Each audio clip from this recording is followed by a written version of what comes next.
What's going on, y'all? It's me. I'm back.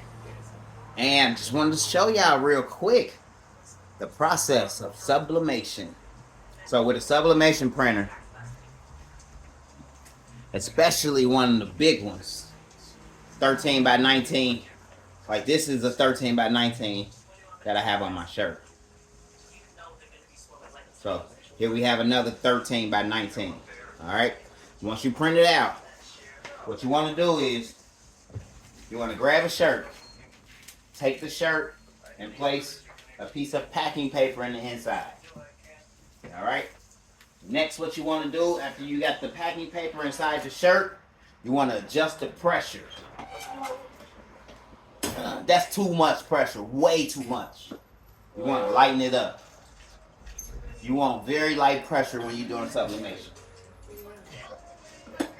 That's good. So, light pressure. You want to be able to close it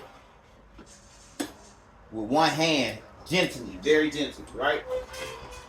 Alright, now, after you set your pressure, you want to grab your image.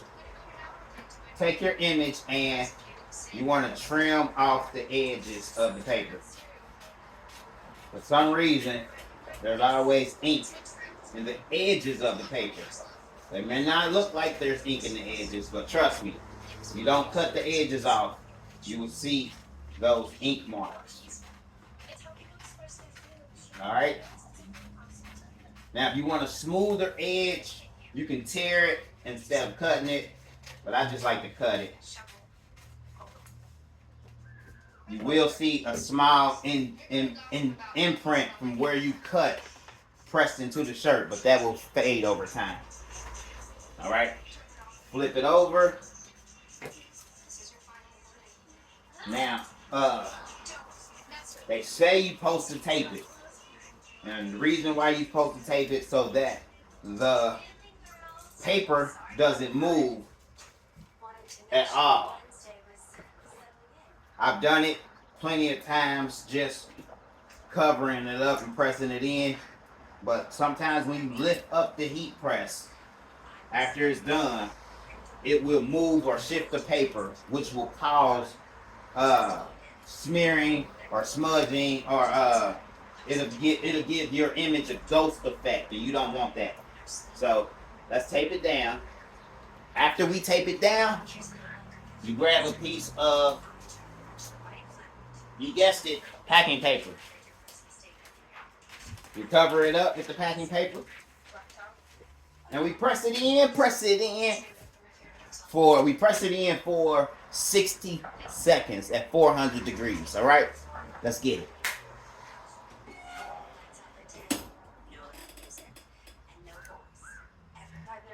Watch this, y'all. Y'all gonna be so excited. Like, you know what I mean? Y'all gonna be so excited. You know what I mean? For real. So, stay tuned. Couple seconds. Alright, 13 more seconds, y'all. Countdown begins now. Y'all ready? 4, 3, 2. Alright, lift it up. This is how you can tell that it worked, y'all. You should be able to see the image on the on the packing paper.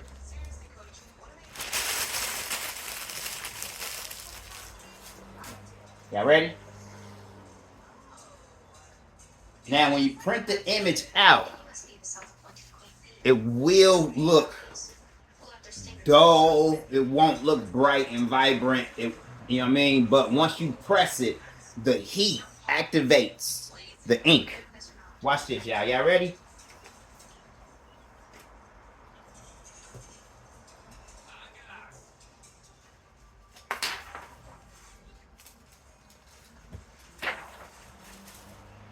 Look how beautiful and how vibrant that came out. Look how colorful that is, y'all.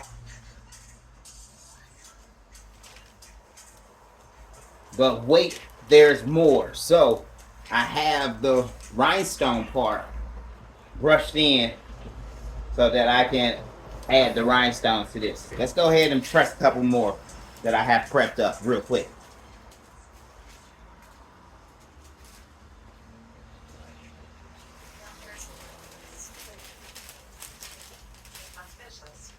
This one is going to come out just right. I don't know if I want to put which one I want to use, the black one, or do I want to use like this colorful shade one? All right, we'll go with the black on this. All right. So like I said before, you want to cut off the edges.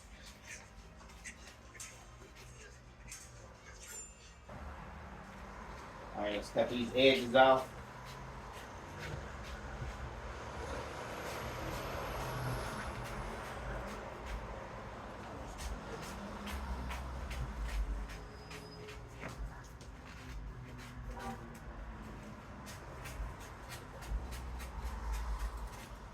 All right, we're going to flip it, tape it, and press it.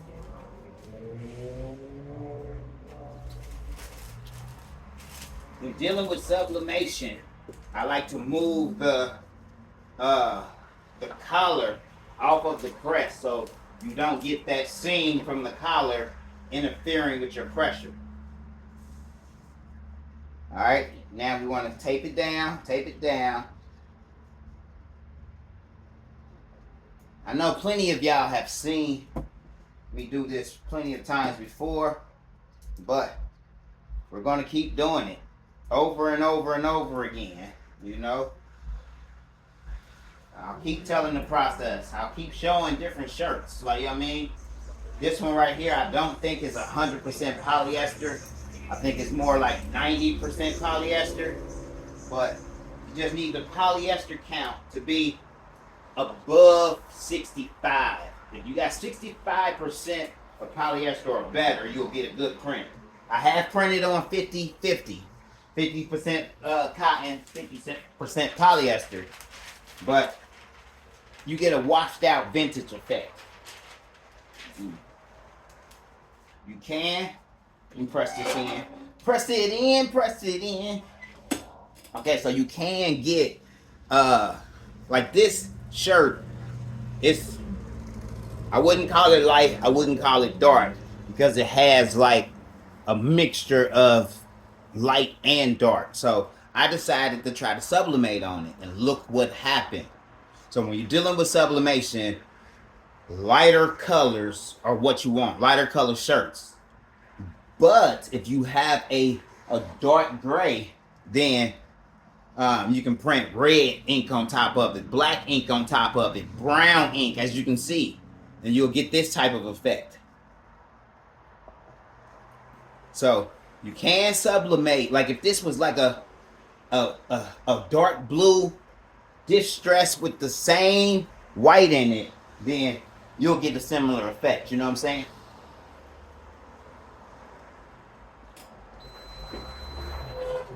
The shirt has to be polyester. It has to be of light color or something similar to this. Anything darker than this, like I haven't tried to press on. You can press on royal blue, but then the colors will have to be red, dark grays. It will have to, when you sublimating on medium to darker colors, the colors you sublimate on top of that color have to be darker than that color for it to show up. Does that make sense? All right, let's check this one out, y'all. Once again, as you can see the image. That's why you always want to cover up your sublimation image with transfer paper or parchment paper so you don't transfer ink onto the top of your heat press. All right.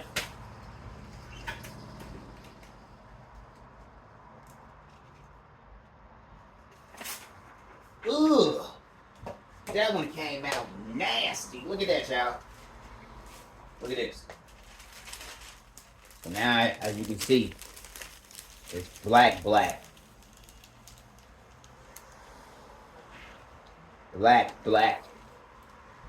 Look at that. Look at that. Ugh! If you liking this video, smash that like button. Smash that like button. Moving right along. We got one more, y'all. Now I'm thinking, if I want to put this one on a colored shirt. Let me see if I got one in here. For sublimation. What's this? Oh, see, that's a cotton shirt. A core cotton shirt. No, alright, this is the 50% polyester, 50% cotton. I don't know if I want to use this. Because the colors are not going to come out bright and vivid. Let me see if I got something else.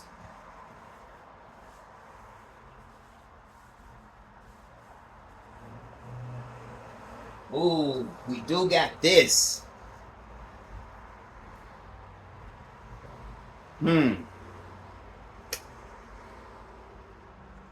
Let's do it. Let's do it. All right. So here's the image here, as y'all can see. Doesn't look very colorful at all. It looks pastel-y almost, right? But watch this. It's the power of sublimation.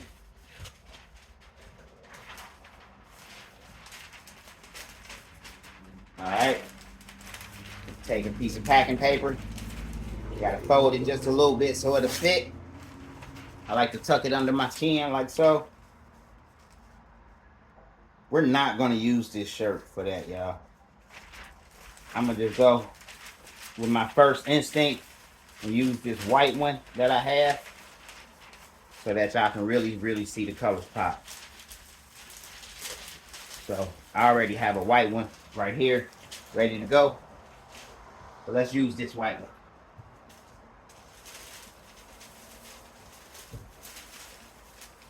I already got the paper in it.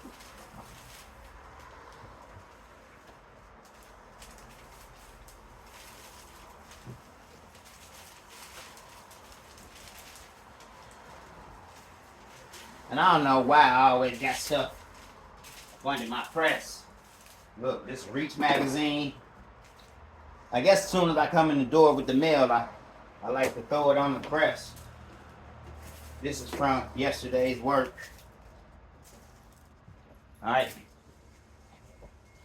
I always keep my tape and my scissors right there if I need it. And something like this, in case I need it. Alright. Alright. Make sure that paper is in there just right. It's not folded and twisted all up. Remember, as soon as you lay your shirt down with the paper inside, that's a perfect time to check the pressure. So I like to check the pressure after I put my paper inside the shirt. And let's get it. I already know the pressure is right because I just did a similar shirt. But some shirts may be thicker. You know what I mean? You always want to check the pressure. Cut those edges off real quick.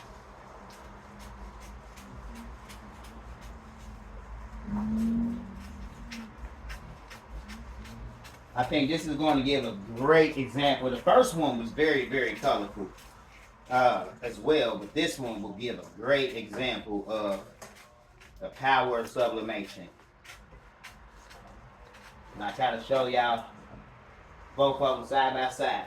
It's cut out. Let's flip it over. You always want to check, your placement. I like to use this system, this method, called my eyeballs.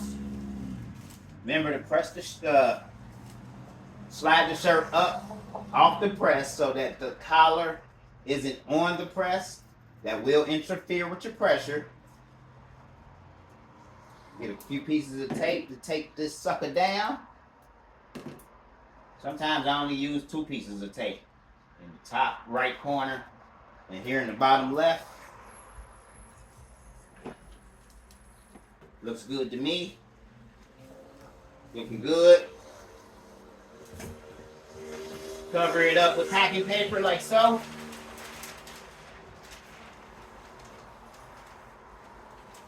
You want to make sure the packing paper covers the entire shirt. You don't want it to be like this, and some of the shirt is exposed. You want to make sure the packing paper covers the entire shirt. And then you press it in, press it in. Alright, so let me show y'all. I don't know if y'all can tell. So on this image, as you can see, I pretty much, you can still see the edges of the paper. So working with a shirt like this, what I would do is I would trim it closer to the edge of the design so that you don't get those scorch marks. This will happen on colored shirts. So I think what I need to do is cut the heat press down to 385 for 60 seconds, or leave it at 400 and do 45 seconds. Like, do some trial and error.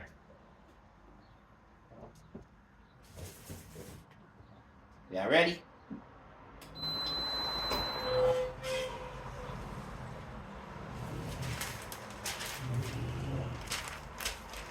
You can't see it. You can't see the sublimation image. Where I can't see it. Did it work? Did it work?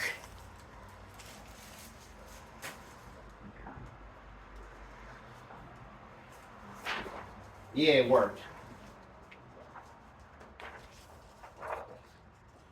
That's what's left after we pressed it.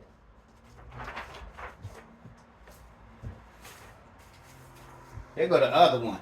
That's what was left on the other one after we pressed it. But look at this, y'all.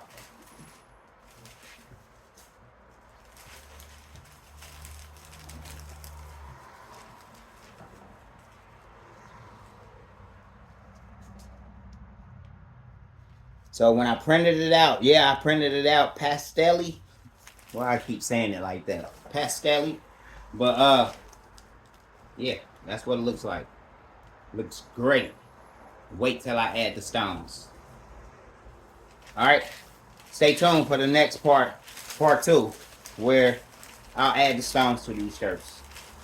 And I'm out.